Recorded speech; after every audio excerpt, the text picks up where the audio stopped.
Boa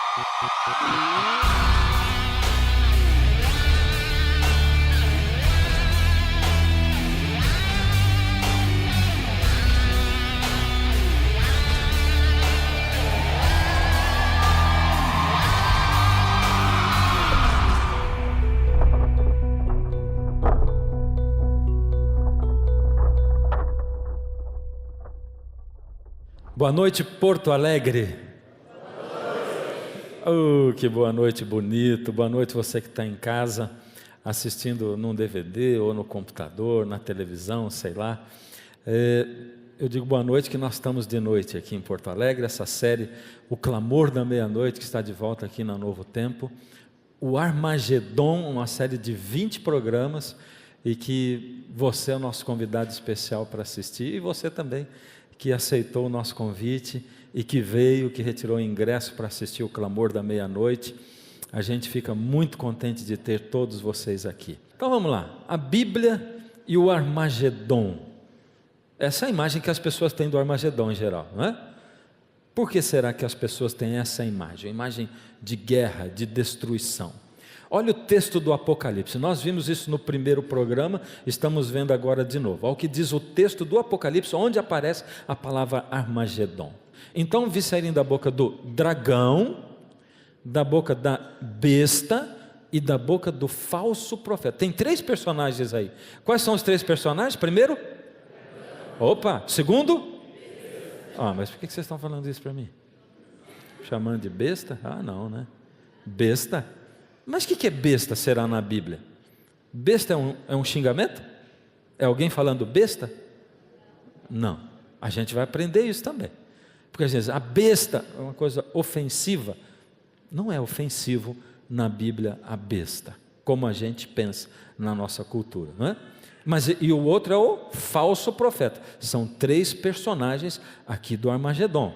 Vai colocando essas coisas na cabeça. Como eu disse, tudo que nós estamos estudando até agora são o alicerce.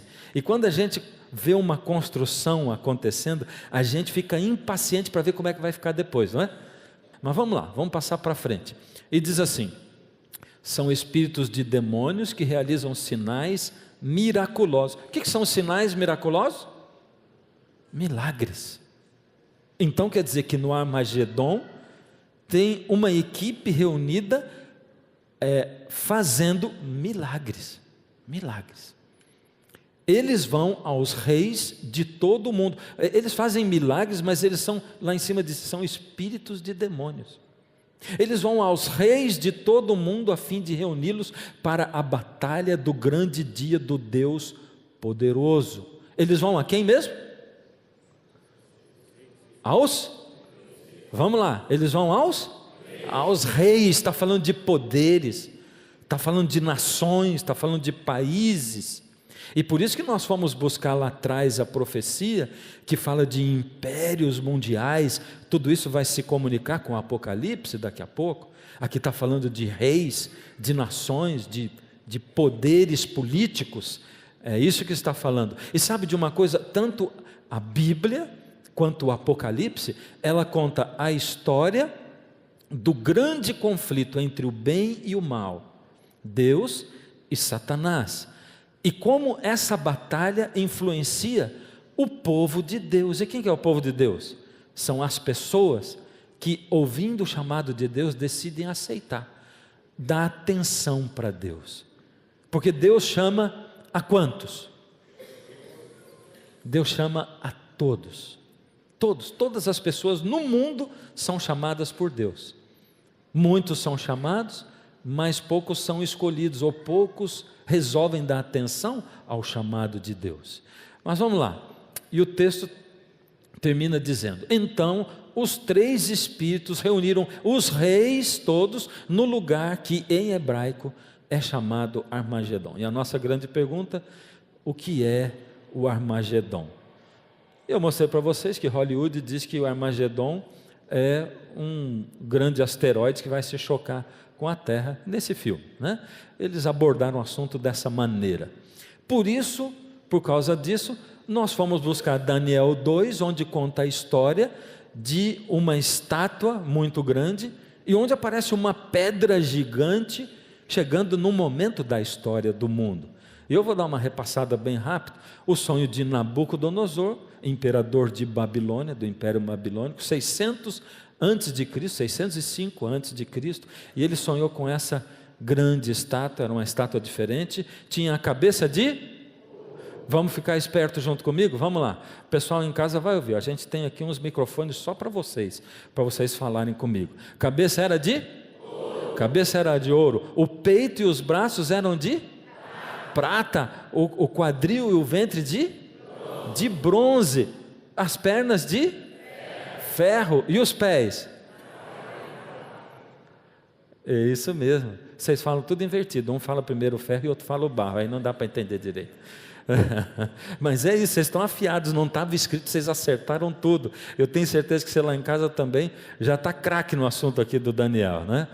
Então vamos lá. A história mostra para a gente, e a explicação bíblica direitinho, a gente foi explicando tintim por tintim, e diz que a cabeça, como Daniel explicou para o rei Nabucodonosor, era a cabeça de ouro, o Império Babilônico, que durou dos 605 ao 539 antes de Cristo. Depois ele explica que os peitos de prata, com os braços, representava o Império Medo-Persa, que aconteceu do ano 539, quando acabou o Império Babilônico, até o ano 331 a.C. Em seguida, a história mostra para a gente que depois do Império Medo-Persa, veio o Império Grego, que aconteceu de 331 a 168, com Alexandre o Grande como o grande general e comandante. Logo depois, as pernas de ferro. O império que veio em seguida, a história nos conta que foi Roma, o maior, o mais longo de todos os impérios e o mais duro também. Jesus morreu durante o Império Romano, e depois de Roma, o mundo se dividiu e nunca mais teve o império, e ali diz o seguinte, a profecia diz, assim como o ferro e o barro não se misturam, eles vão tentar se misturar em casamento, mas não vão conseguir. E a gente também estudou, fez um estudo profundo na história, mostrando como é que os casamentos foram se cruzando na Europa, e nem assim eles conseguiram uma hegemonia e um império mundial. Depois outros tentaram. Napoleão tentou o império mundial, não tentou? Quem mais tentou? Hitler tentou também o Império Mundial, também não conseguiu, né? Então aqui está o resumo de tudo, né? As partes da estátua. Daniel diz no final do sonho, ou no final da revelação do sonho que Deus deu para Daniel, para dar para o rei, ele diz para o rei, quando estavas olhando, uma pedra foi cortada, ou foi jogada sem o auxílio de mãos, feriu os pés de ferro e de barro, e os esmiuçou. E a minha pergunta é, pedra? O que será que é esta pedra? E a pergunta até aqui só girou em torno de assim, será que é um asteroide que vem se chocar com a Terra? É o asteroide ou não? Você tem dito para mim que não é. E eu estou achando vocês muito sabidos nessa questão aí, né? Mas vamos dar uma atenção a esse texto especificamente. Olha só. Também eu te digo, quem está falando isso aqui? Jesus está falando, lá em Mateus. Também eu te digo que tu és Pedro, e sobre esta pedra edificarei a minha igreja, e as portas do inferno não prevalecerão sobre ela. Essa é uma declaração de Jesus. E Jesus disse isso para Pedro, e diz, também eu te digo, Pedro, que tu és Pedro, e sobre esta pedra, por que Jesus falou isso para Pedro? O que significa o nome Pedro? O que ele significa? Dá uma olhada. Pedro igual a Petros, que é seixo de pedra. Uau! E Jesus dizendo, também eu digo para você, Pedro, que você é Pedro, é o que? Seixo de pedra, e sobre esta pedra eu vou edificar a minha igreja. Vamos pensar bem. Lá na estátua, Jesus está falando de reinos. E se você lê o texto de Daniel 2, como Daniel explicou para o rei, no final ele diz assim, no final de tudo, Deus levantará um reino que não vai ser jamais destruído. Será que esse reino é a igreja fundada em cima de Pedro? Será que é isso? Deus estava anunciando, na verdade, o início da igreja cristã, que depois se tornou a igreja católica? É isso que Deus está falando, que Jesus está falando? Também eu te digo que tu és Pedro, sobre esta pedra edificarei a minha igreja. Será que Jesus edificou a igreja em cima de Pedro? Será que a igreja é essa pedra e a profecia está falando disso? A tradição nos ensina. O que nos ensina isso aqui? A tradição. O que nos ensina isso? A tradição. O que a tradição ensina? Jesus mudou o nome de Pedro. Jesus mudou o nome de Pedro, sim ou não? Eu vi que você está em dúvida. Teve gente que disse sim, teve gente que disse não, e teve gente que ficou quieta. Pedro é a pedra fundamental do Novo Testamento. O que é pedra fundamental? Eles usavam como alicerce uma pedra, e tinha que ser uma pedra grande, pesada. Essa pedra era testada, muito testada. A tradição nos diz que Pedro era essa pedra, e diz que Jesus colocou Pedro como superior dos outros discípulos. Naquele momento que Jesus diz assim: também eu te digo que tu és Pedro, tu és Petros, é um seixo de pedra, e sobre esta pedra eu vou edificar a minha igreja. E a tradição diz também que Pedro estabeleceu em Roma a sede do seu episcopado. A tradição diz assim: depois daquilo, depois que Jesus morreu, Pedro esteve em Roma, e lá ele estabeleceu a sede do seu episcopado, e ele foi o primeiro bispo de Roma, e o Papa também é o bispo de Roma, e daí veio o papado. E em seguida diz que Pedro foi o primeiro Papa. É isso o que a tradição nos ensina, e nós vamos por esse caminho hoje à noite, para entender e para saber como funciona o sistema papal, para saber se aquela pedra é Pedro, a igreja, o sistema do papado. Vamos dar uma olhadinha como é que funciona. Primeiro, o sistema papal, ele é um sistema de governo, ou seja, o Vaticano é um país. Você sabia disso? Todos sabiam disso? Todo mundo? Ou seja, quando o Papa assume como líder religioso, ele assume também o país do Vaticano como um monarca, como um rei, como governante daquele país, não é? O Papa é considerado também rei, ou seja, ele é líder religioso, mas ele também é rei. Em terceiro, o sistema papal, ele é um sistema, portanto, ele é um sistema político-religioso. Interessante, né? Ele não é só religioso, ele também é um sistema político, porque ele é rei e é líder religioso, então é político-religioso. Tudo isso é muito importante para a gente entender o Armagedon. Todos os reis do mundo honram o Papa. Já perceberam como é que é? Olha só, essa foi a posse do Papa Francisco. Olha só como é que foi. Tinha reis, tinha dirigentes, governantes do mundo inteiro. Tinha 132 delegações do mundo que foram cumprimentar o Papa Francisco. Olha o que diz esse texto aqui, tirado da UOL, de 19 de março de 2013. Entre os representantes de outras religiões, porque não estavam só os governantes, tinha representantes de outras religiões, estavam ainda o metropolita arcebispo Hilarion da Igreja Ortodoxa Russa, essa é a religião ortodoxa, o metropolita como é que é o nome dele? Vocês leem lá para mim? Se vocês não conseguem, eu também não, mas é ele ali, ó, da Igreja Ortodoxa Sérvia, o reverendo Olai, podia chamar João, Antônio, era mais fácil, né? Reverendo Olai Fixi, deve ser isso aí, do Conselho Mundial de Igrejas e representantes da Comunhão Anglicana, da Igreja Anglicana, da Federação Luterana Mundial, da Aliança Mundial Evangélica e de outras religiões, entende? Então, quem se considera evangélico estava lá representado pelos representantes dos evangélicos.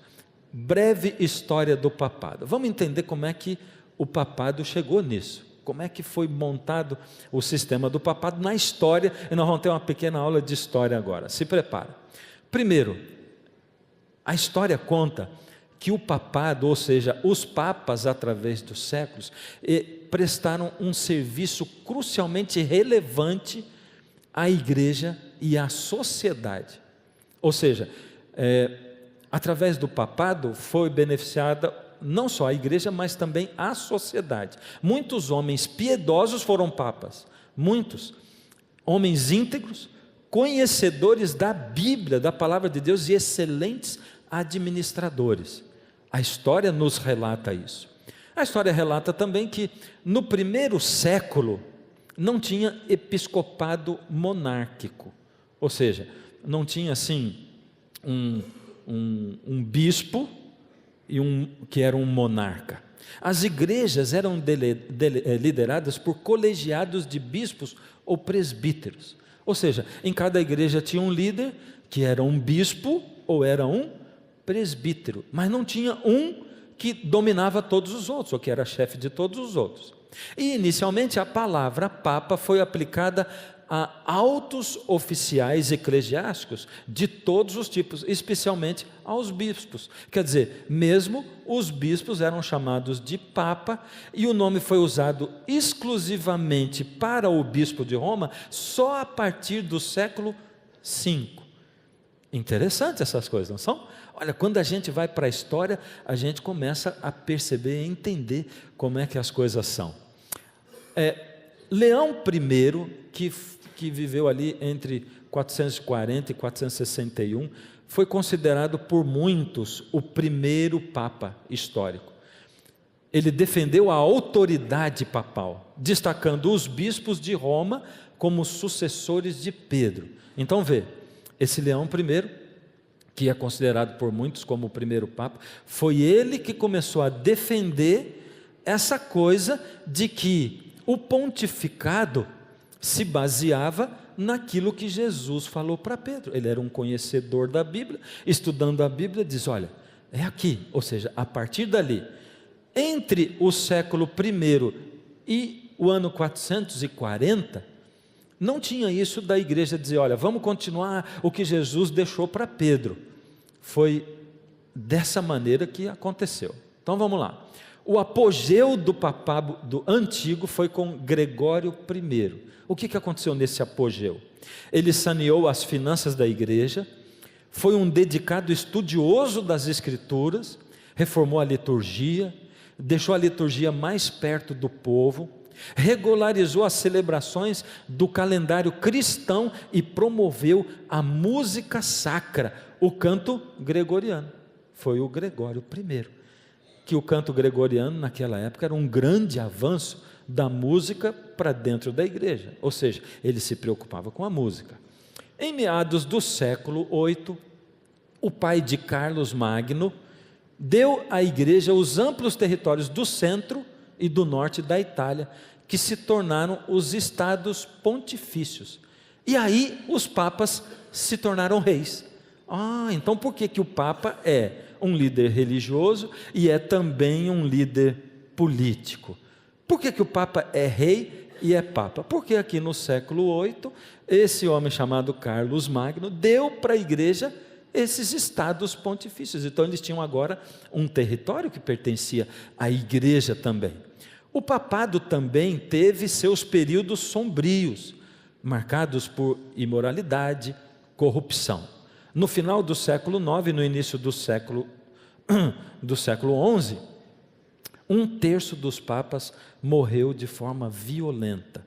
Essa foi uma parte escura, difícil. Eu coloquei lá em cima ferida e reação, porque houve um momento na história em que o sistema do papado ele recebeu uma ferida forte.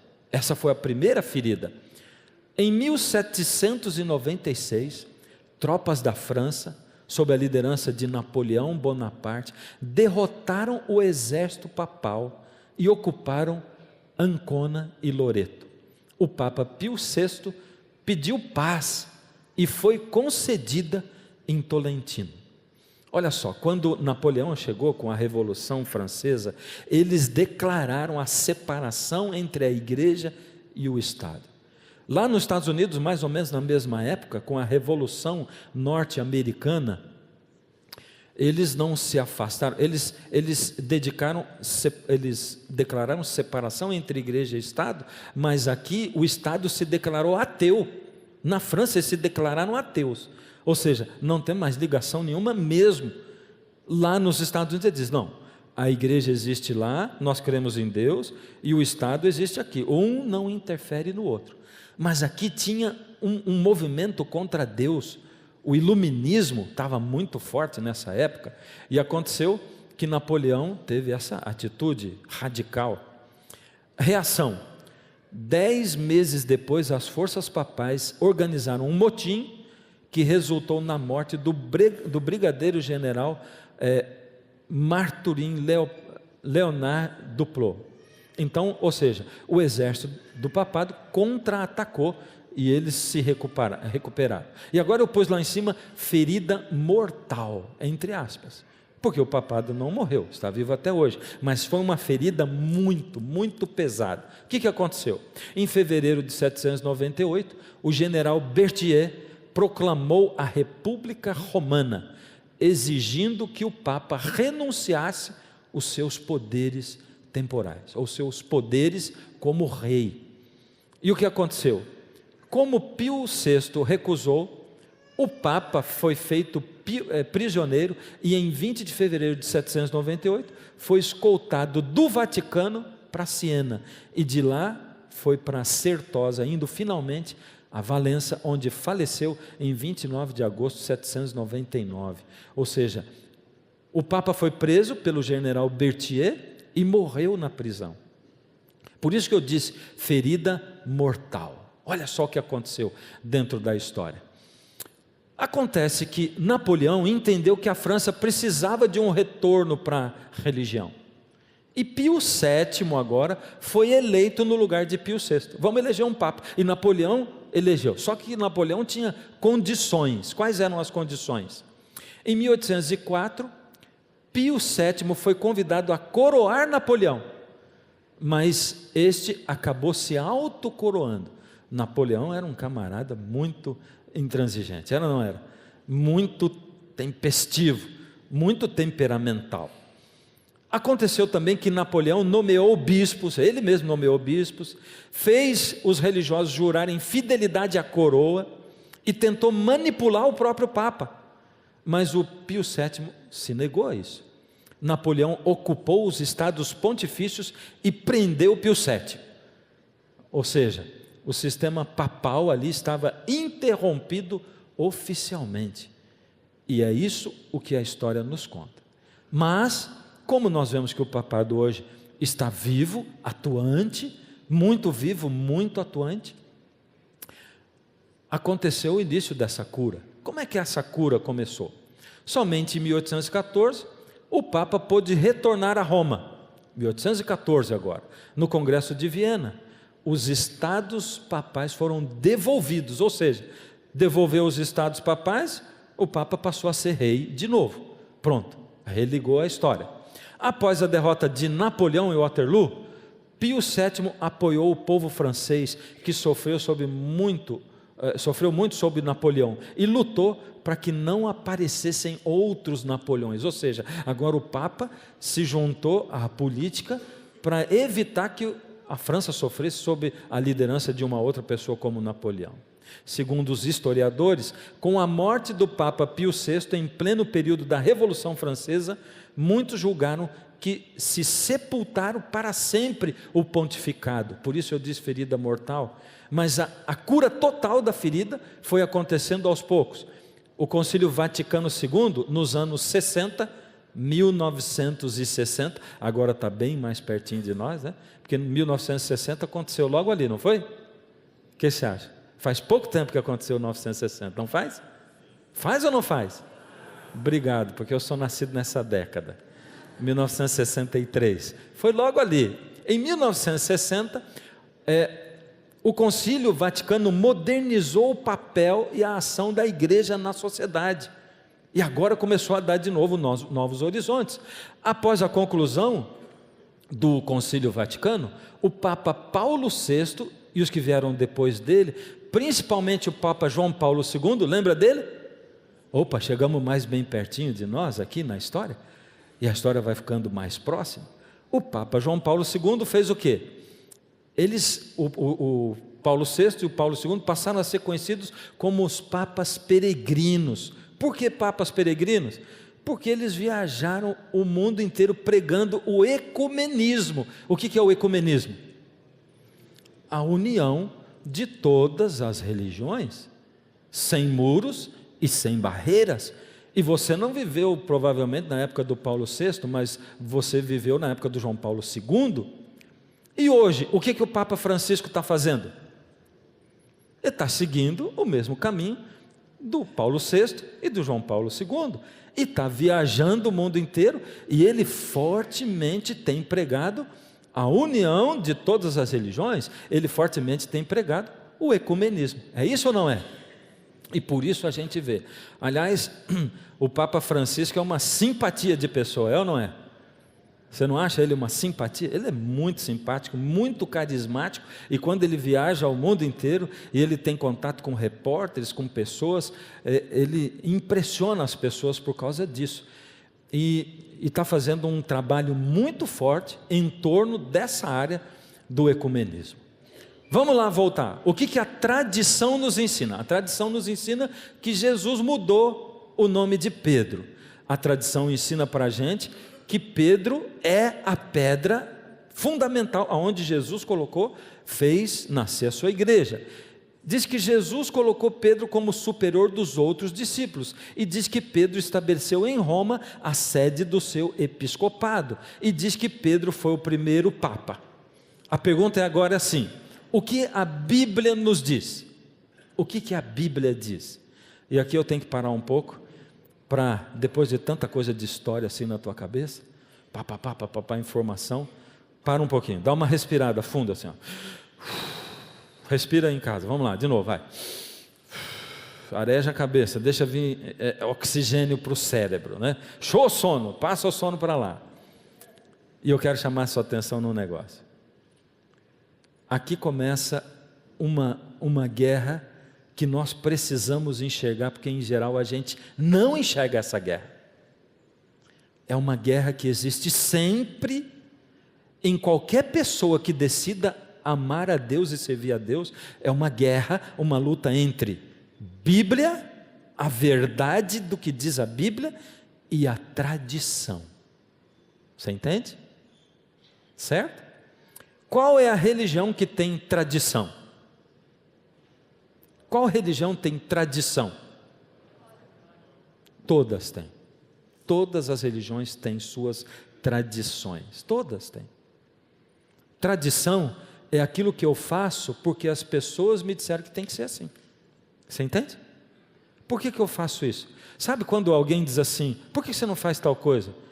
É porque eu sou cristão. Mas pede para o teu pastor para ele te liberar. E tem gente que acha que o pastor é a consciência dele. Uau! Quando eu era garoto, que alguém dizia assim, uma vez um professor disse para mim: pede para o teu pastor. Eu digo assim: mas meu pastor não manda em mim. Quem manda em mim é Deus. Eu vou olhar o que a Bíblia diz. Se a Bíblia diz assim, o pastor pode falar. Se ele falar para eu fazer, ele está errado. A Bíblia é que está certa. Como é que eu vou seguir o que os outros dizem? Então a tradição é aquilo que eu faço porque eu sempre fiz. É aquilo que eu faço porque eu acho que está certo, que me ensinaram assim. E na maioria das vezes a gente segue tradições sem perceber. Por isso que eu perguntei para você, qual é a religião que tem tradição? E como eu estou falando da história, você vê, isso aqui não é nem história da Igreja Católica. É lógico que é a história da Igreja Católica, mas eu falei de história do cristianismo. Você é cristão? Essa é a nossa história, porque foi assim que veio a igreja cristã.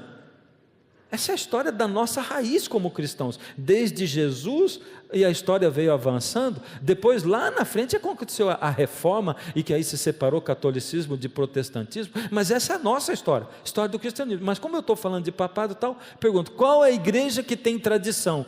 E você automaticamente já liga com o que eu falo, a igreja católica, não é? Pensou a igreja católica, mas toda a igreja tem tradição, e o problema é que a gente não vê que a nossa igreja tem tradição, sabe?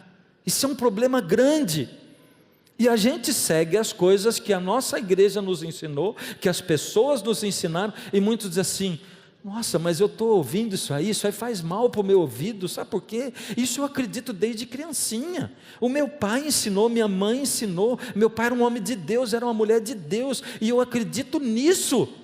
Então, nós temos que fazer uma escolha, e hoje, a escolha de hoje, no programa 3 do Armagedon, a nossa escolha é, ou Bíblia, ou tradição. Lógico que muitas vezes Bíblia e tradição vão andar juntas e vão dizer a mesma coisa, mas muitas vezes a Bíblia vai dizer vai por aqui e a tradição vai dizer vai por ali, e eu fico com quem?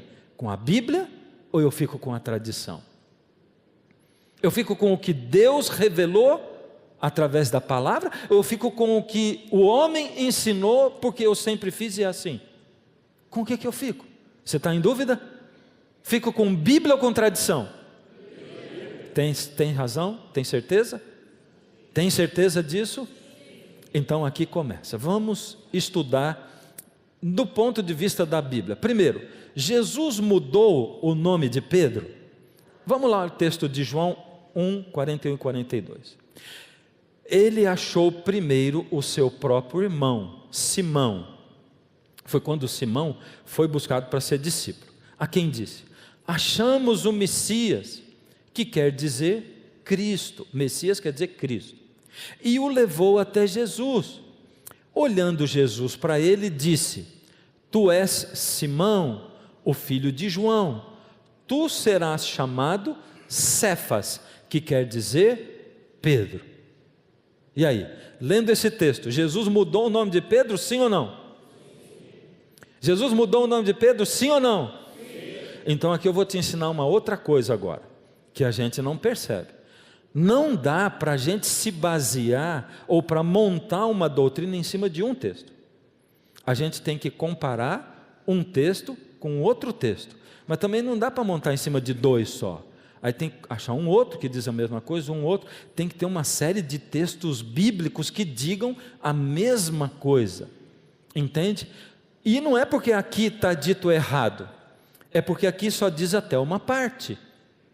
Aqui Jesus diz assim: o teu nome é, como é que é o nome? É Simão, mas você vai ser chamado Cefas, que é Pedro, seixo de pedra. Tá, então vamos continuar. Olha esse outro texto, Lucas 6, 13 e 14. E quando amanheceu, chamou a si seus discípulos e escolheu 12 entre eles, aos quais também deu o nome de apóstolos. Simão, a quem acrescentou o nome de Pedro, e André seu irmão, Tiago e João, Filipe e Bartolomeu. Opa! Jesus mudou o nome de Pedro? Jesus fez o quê? Ele acrescentou o nome. E você vai encontrar alguns lugares na Bíblia chamando de Simão Pedro. Não é isso? Simão Pedro. Então Jesus acrescentou o nome. Ele não mudou o nome de Pedro, ele acrescentou. Então, nesse item, quando a tradição diz assim, Jesus mudou o nome de Pedro, está certo ou está errado? Está errado. Segundo a Bíblia, Jesus não mudou, ele acrescentou. A segunda coisa diz: Pedro é a pedra fundamental do Novo Testamento. E esse assunto eu vou deixar para daqui a pouco, tá? Vamos pendurar no cabide. A tradição diz que Pedro foi colocado por Jesus como superior dos outros. Será que Jesus o colocou mesmo? Levantou-se entre eles uma discussão sobre qual deles seria o maior. Isso está em Lucas 9, 46. Isso aconteceu depois que Jesus falou com Pedro e diz assim: você chama Simão, mas você vai chamar Pedro. E acrescentou o nome Pedro para Simão. E as pessoas, a tradição diz assim: naquele momento Jesus colocou Pedro acima dos outros e fez Pedro superior aos outros. Aí depois foi acontecendo, o tempo foi passando, de repente, a Bíblia diz, levantou-se entre eles uma discussão a respeito de quem era o maior. Se eles estavam discutindo quem era o maior, será que Jesus colocou Pedro como superior aos outros? Não. Porque se eles estavam discutindo, se Jesus tivesse dito, Pedro é o líder de todos, Pedro, eu vou fundar minha igreja sobre Pedro, não teria dúvida, e eles iam respeitar Pedro como o líder. Então, nesse quesito, nós podemos ver em Atos 11, de 11 a 18, que é relatado que Pedro e João foram enviados pelos apóstolos. Se ele fosse superior aos outros, ele é quem enviaria as pessoas, você entendeu? Aqui no texto está dizendo, os apóstolos enviaram Pedro e João, mas se ele fosse o líder da igreja, se ele tivesse sido colocado o Papa, como diz a tradição, ele não teria sido enviado. Em Atos 15, 13 e 19, mostra o primeiro concílio da igreja, e ali mostra Tiago presidindo o conselho, e não Pedro. Se fosse Pedro, não seria ele que ia dirigir esse concílio da igreja? Toda a comunidade ia reconhecer Pedro como líder, mas era Tiago que estava presidindo. E em 1 Coríntios 12, 28, Paulo descreve os cargos da igreja, e ali ele cita que na igreja nós temos, entre os cargos, ele diz, temos apóstolos, profetas, mestres, e fala um monte de outros. Um cargo que ele não diz que existe é o vigário de Cristo. Ele não diz papa, não diz vigário. O que é vigário, a palavra? Vicarios, quer dizer substituto. Então, quando alguém fala que é o vigário de Cristo, ele está dizendo que ele é o substituto de Cristo. E Paulo não aponta esse cargo dentro da igreja primitiva. Então, realmente teve um hiato muito grande entre a conversa de Jesus com Pedro e depois, quando o primeiro Papa apareceu lá em 440 e pouco. Então, Pedro é a pedra fundamental do Novo Testamento? Sim ou não? Segundo a Bíblia, sim ou não? Não, também não é. O 2 nós estudamos ainda. Jesus pôs Pedro como superior dos outros? Não, ele não pôs. Aquela outra segundo nós não estudamos ainda, né? 4. Roma teria sido a sede do episcopado de Pedro. Ou seja, Pedro foi para Roma e lá ele fundou o seu episcopado. Agora nós temos que ir um pouquinho para historiadores. Se Pedro estivesse em Roma, vamos pensar e vamos raciocinar comigo. A epístola que Paulo escreveu para os romanos, ele não precisaria ter escrito. Sabe por quê? Paulo escreveu a carta dele para os romanos para poder direcionar a igreja. A igreja estava se afastando do caminho de Deus, estava se afastando da palavra de Deus. Então Paulo escreveu isso aqui para direcionar a igreja. Você acha que se Pedro estivesse em Roma, Paulo ia precisar mandar uma carta para Roma para poder direcionar a igreja? Não. Então Pedro, isso aqui indica que Pedro não estava lá em Roma. Esse historiador chamado Philip Scaff, no seu livro History of the Church, no volume 1, ele afirma o seguinte: a tradição romana de 20 ou 25 anos de episcopado de Pedro em Roma é, sem contestação, um erro cronológico colossal. Ou seja, ele está dizendo, isso não existiu. Pedro não ficou 20 a 25 anos em Roma. Outro historiador antigo chamado Irineu afirma que Paulo e Pedro ordenaram a Lino, eles ordenaram Lino como primeiro bispo, cujo nome é citado em 2 Timóteo 4, 21. Então tem ainda uma outra tradição de um historiador antigo dizendo que Lino foi ordenado como o primeiro bispo da igreja. E isso aparece na Bíblia, quer dizer, ali a tradição se encontra com a Bíblia, porque bispo era um cargo. Então, a nossa quarta pergunta: Pedro estabeleceu em Roma a sede do seu episcopado? Sim ou não? Não, tudo indica que não, não foi assim. E a nossa quinta: Pedro foi o primeiro Papa? Isso diz a tradição. Será que Pedro foi realmente o primeiro Papa? Então agora nós vamos fazer o seguinte: vamos pegar a pergunta 2 de lá do cabide e vamos despendurar e vamos deixar a 5 no cabide, tá bom? Qual que é a 2? Pedro é a pedra da Bíblia? Vamos lá.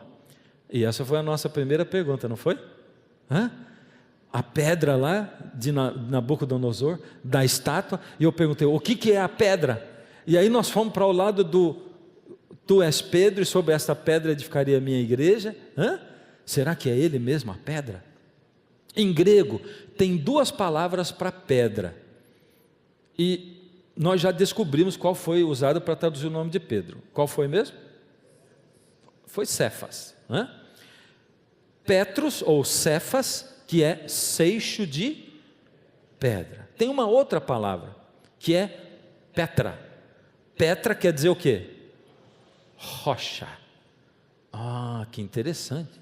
Então quer dizer que Jesus diz, também eu te digo que tu és Petros, seixo de pedra. E sobre esta Petra, rocha, edificarei a minha igreja, e as portas do inferno não prevalecerão sobre ela. Uau, nós estamos chegando num ponto interessante aqui. Olha só, quando a gente pega o original, é assim que está escrito no grego. Pedro, você é Petros, seixo de pedra. E sobre esta Petra, sobre esta rocha, edificarei a minha igreja. Será que ele está falando de Pedro mesmo? E aí? Não ficou claro ainda. Não totalmente. Pedro é a pedra fundamental do Novo Testamento? Não. Por quê? Pedro não era uma rocha? Ele era um seixo de pedra. Então, pelo que a gente vê ali, Pedro não é a pedra fundamental do Antigo Testamento. Mas, vamos para o último ponto. Será que Pedro foi o primeiro Papa? Foi ou não? Vamos ver. Antes de eu tenho que fazer um questionamento. Sabe por quê? Eu tenho que ser honesto. Eu disse para vocês ontem que eu tenho um compromisso com a verdade, né? E eu tenho que falar a verdade. Então eu não posso pegar a história e apresentar para vocês só aquilo que eu penso, ou aquilo no que eu acredito, e deixar vocês ignorantes a respeito de outros assuntos. Então eu vou colocar para vocês o outro lado. Olha o outro lado. Mateus, Eusébio, que é um historiador, cita um outro historiador chamado Irineu, no livro História da Igreja, volume 8, são historiadores antigos, e ele diz assim: Mateus escreveu seu evangelho entre hebreus, em sua própria linguagem, sendo depois traduzido para o grego. Espera aí, eu disse que no grego tem aquela diferenciação da pedra, ou seja, essa diferenciação só aparece na tradução, não lá no original, porque esse historiador está dizendo que Mateus escreveu na língua dos judeus, não em grego. E agora isso dá uma dúvida, não dá? Não tem essa diferenciação. Com base nessa citação e na de outros 3 historiadores, surgem 3 problemas. Se foi escrito em aramaico, não tinha nessa língua distinção entre Petros e Petra. Em aramaico não tinha essa distinção. Segundo, Cristo falava o aramaico e não o grego, portanto, quando ele disse, ele preferiu não fazer essa distinção. Quando ele falou, ele não fez essa distinção. Pedro, da nacionalidade galileia, o primeiro pontífice dos cristãos, esse é o historiador que está falando, tendo inicialmente fundado a igreja de Antioquia, se dirige a Roma, onde, pregando o evangelho, continua 25 anos bispo na mesma cidade. Está escrito no livro Crônicas de Eusébio, na página 261. Ou seja, tem um historiador aqui que fala que Pedro morou 20 a 25 anos em Roma. Uau! Confunde a gente, não confunde? É por isso que a gente tem que estudar. Vai em busca de um lado, vai em busca do outro. Agora vamos ver. O que a gente vai fazer? Para onde que nós vamos com toda essa história aqui? Com toda essa divisão na nossa cabeça? Será que Pedro foi mesmo o primeiro Papa? Primeiro, nenhum historiador da época foi contemporâneo de Pedro. Interessante, esses historiadores antigos, nenhum viveu na mesma época que ele.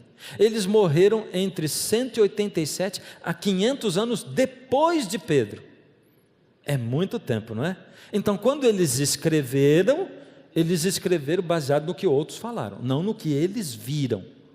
Nenhum deles viveu na época de Pedro. Isso é importante. Olha só, os historiadores aí morreram. Esse Orígenes morreu 187 anos depois de Pedro, e os outros, dali para mais, né? Para que Pedro seja considerado o primeiro Papa, ele precisa ter morado em Roma, mas só 4 historiadores citam a tradição de que Pedro esteve em Roma. Só 4 deles citam, não mais, ninguém mais. Tem 3, existem algumas contradições, veja só. O mesmo historiador Eusébio, que citou Pedro como o primeiro pontífice dos cristãos e disse que ele morou em Roma 25 anos, ele tem uma outra citação no livro dele que diz o seguinte: depois do martírio de Pedro e Paulo, o primeiro a obter o episcopado na igreja romana foi Lino. Opa, o Eusébio se equivocou ali. De um lado ele diz que o primeiro foi Pedro, que estabeleceu o seu episcopado, e depois ele diz que foi o Lino, o primeiro Papa. Paulo, ao escrever de Roma a Timóteo, cita-o na saudação final da carta, Eusébio, bispo de Cesareia. Uau, que confusão que é feita aí na história. Sabe, esse negócio de história, eu fico assim, meio cismado com o negócio de historiador. Eu fui outro dia numa livraria comprar um livro, e tinha um livro ali escrito assim, A Verdadeira História do Brasil. Aquilo que não foi contado nos livros. Interessante. Então quer dizer que tem alguém achando que a história que nos contaram não contou todos os detalhes, ou que não é a verdadeira. Aliás, eu fico assim, pensando no que os médicos dizem, porque isso é coisa assim, historiador, ciência, não é no que os médicos dizem, os médicos são uma classe muito confiável, mas eu vou explicar. Não pode deixar essa lacuna no ar. Deixa eu explicar para você, senão os médicos vão ficar chateados comigo. Mas o médico diz assim, olha, você deve comer só na hora da refeição, e isso é o que vai fazer bem para você. Aí passa um tempinho, aí diz assim, não, para você manter o seu peso, você tem que comer a cada 3 horas. Aí passa um tempinho, sai uma outra pesquisa e diz assim, não, você deve comer só na hora da refeição, porque senão o seu estômago vai ficar cansado. Aí passa um tempinho, e a gente fica assim no meio do caminho. E o problema não é o médico, são as pesquisas que levam para cá, e historiador, a gente fica assim, um diz um negócio, outro diz outra coisa, outro ouviu daqui, ouviu dali, e é por isso que muita gente não acredita na Bíblia. Só que a Bíblia não é livro de história. A Bíblia é revelação direta de Deus para os seus profetas. O historiador contemporâneo Peter de Rosa afirma no livro Vicários de Cristo, o nome de Pedro não aparece nas listas mais antigas de sucessão episcopal. Ou seja, não aparece o nome dele lá. E essa arqueóloga Marguerida Guarducci, essa é interessante, sabe por quê? Porque ela foi contratada pelo Vaticano para escavar e encontrar os ossos de Pedro. E na revista 30 Dias na Igreja e no Mundo, março de 1966, ela diz o seguinte, presta atenção o que ela fala. Todavia, enquanto sobre Paulo temos notícias mais precisas, quanto à presença de Pedro em Roma, não possuímos testemunhas de contemporâneos. Ou seja, não dá para saber, não tem como, fica uma lacuna na história.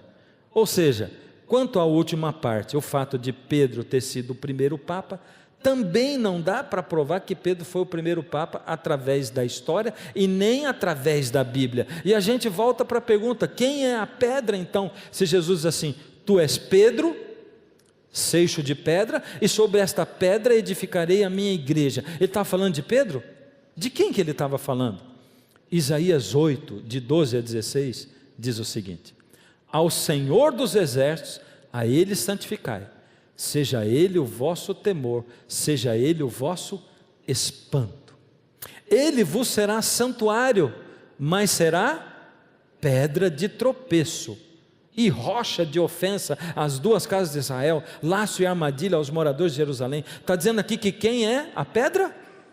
No Antigo Testamento é o Senhor Deus. Então o Antigo Testamento diz que Deus é a pedra. E olha, esse tanto de texto aqui está dizendo que Deus é a pedra, no Antigo Testamento. Então o Antigo Testamento afirma: Deus é a pedra. Salmo 118, 22, eu separei esse aqui, porque ele diz assim: a pedra que os construtores rejeitaram, essa veio a ser a principal pedra angular. Isso procede do Senhor e é maravilhoso aos nossos olhos. E agora eu arrepio aqui de novo, porque isso aqui foi escrito por Davi, muito antes de Jesus vir, e está dizendo assim: a pedra que os construtores rejeitaram, ela veio ser a pedra principal. De quem será que Davi estava falando? Lucas 20, 17.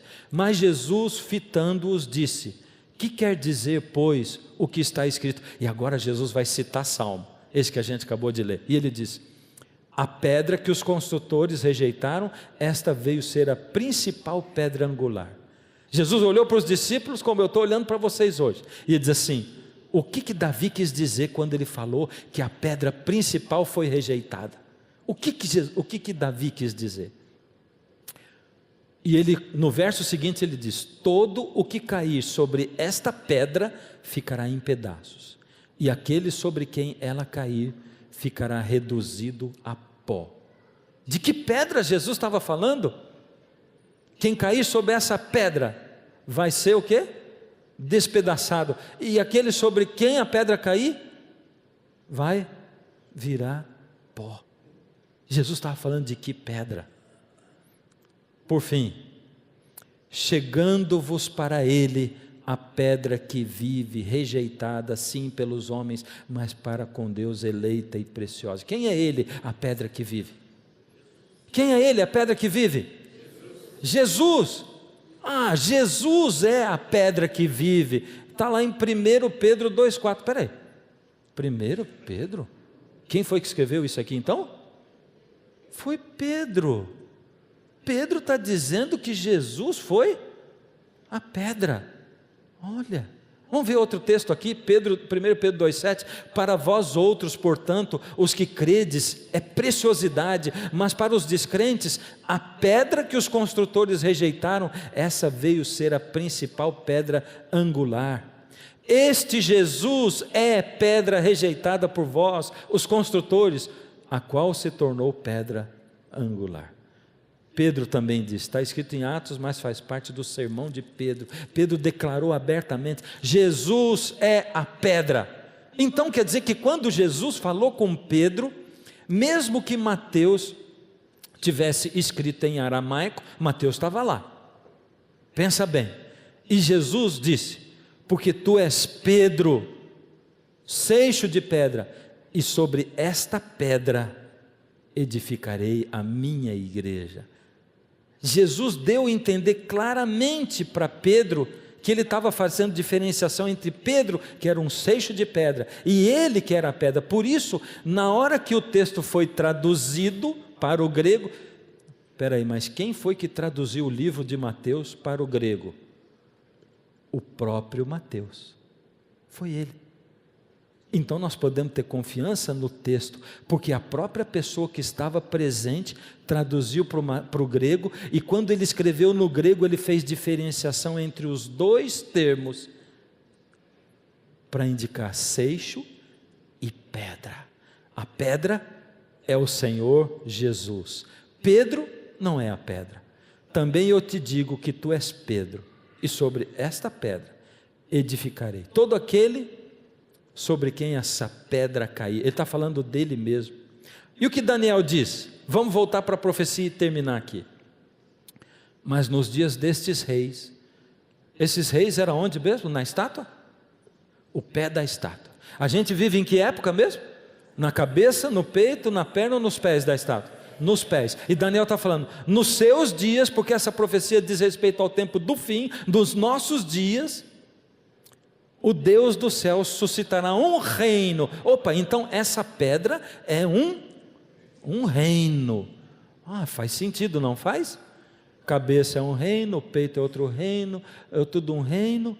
E está dizendo que a pedra vai ser um reino, e que Deus vai suscitar, e que não será jamais destruído. Esse reino não passará a outro povo, esmiuçará e consumirá todos esses reinos, mas ele mesmo subsistirá para sempre. Por isso Jesus diz assim: aquele sobre quem essa pedra cair, A pedra significa Jesus voltando nos nossos dias e estabelecendo o reino eterno do nosso Deus. E então virá o fim, quando Ele entregar o reino ao Deus e Pai, quando houver destruído todo o principado, bem como toda potestade e poder. Finalmente, nos nossos dias, Jesus volta. Ele diz: eis que venho sem demora. Quando Jesus vem? Quando Ele vem? Será que demora? Será que é logo? Como é que eu posso saber se vai demorar ou se vai ser logo? Como é que eu posso ter essa ideia? Será que dá para eu saber? Primeiro, Jesus assim: o dia e a hora ninguém sabe. Porém, Ele deixou para nós algumas dicas. Ele deixou para a gente alguns sinais. E no próximo programa nós vamos ver esses sinais que Jesus deixou para nós. Nós vamos entender o que Jesus deixou para a gente de pista. E nós vamos comparar com os dias de hoje. Amanhã nós vamos sair da história e vamos entrar nos dias de hoje. E vamos ver o que Jesus disse: quando eu estiver para vir vai acontecer isso. E nós vamos ver se isso está acontecendo. O nosso próximo programa é diretamente a respeito disso. Hoje a gente vai terminar por aqui. Mas eu não posso terminar por aqui sem fazer um apelo para você, sem chegar no seu coração, na sua alma e dizer assim: você é convidado hoje a fazer uma escolha entre a tradição e a Bíblia. Por causa da tradição, a maioria das pessoas se voltou contra Jesus. Você hoje tem que fazer a sua decisão: a Bíblia ou a tradição? E você? A Bíblia ou a tradição? Tem que ter o poder de Jesus na sua vida para você escolher a Bíblia. Tem que ter o poder do Espírito. E eu quero rogar a Deus o poder dele na sua vida para você fazer a escolha. Mas eu vou fazer diferente hoje. Eu vou pedir que você faça uma decisão mental, racional a respeito disso. E eu vou pedir que você fique em pé. Você que deseja colocar a Bíblia no lugar da tradição, pode ficar em pé, pode ficar, obrigado, pode ficar em pé. E eu sei que é desconfortável para quem fica sentado, mas você é corajoso de ficar sentado também. Se você quiser ficar sentado, você fica. E você aí em casa, vamos lá ficar em pé? Vamos se levantar aí no seu lugar, para dizer assim: eu vou me levantar aqui, toda vez que a tradição se deparar com a Bíblia, eu vou ficar com a Bíblia. Vamos lá, levanta, em pé, como nós aqui. Agora, você e eu temos poder para tomar essa decisão? Nós não temos, mas Deus vai dar. Nós vamos pedir isso e Ele vai dar. Fecha os olhos. Deus amado, nós queremos colocar nas Tuas mãos a nossa decisão. Nós não sabemos, Senhor, como nós vamos cumprir isso, porque a tradição é muito forte na nossa vida. Parece que arranca um pedaço da gente quando a gente nega a tradição, Pai. Então nos ajuda a entender os Teus propósitos para a nossa vida, porque a gente começa a estudar a Bíblia e começa a entrar num terreno que nunca nos disseram, Pai, mas está ali escrito. Nos ajuda por misericórdia. Toma nas Tuas mãos a nossa vida e a nossa decisão, porque nós não somos capazes de cumprir, mas se Tu nos deres o poder, nós vamos poder. Fica conosco, Pai. Toma-nos a todos nas Tuas mãos, em nome de Jesus. Amém.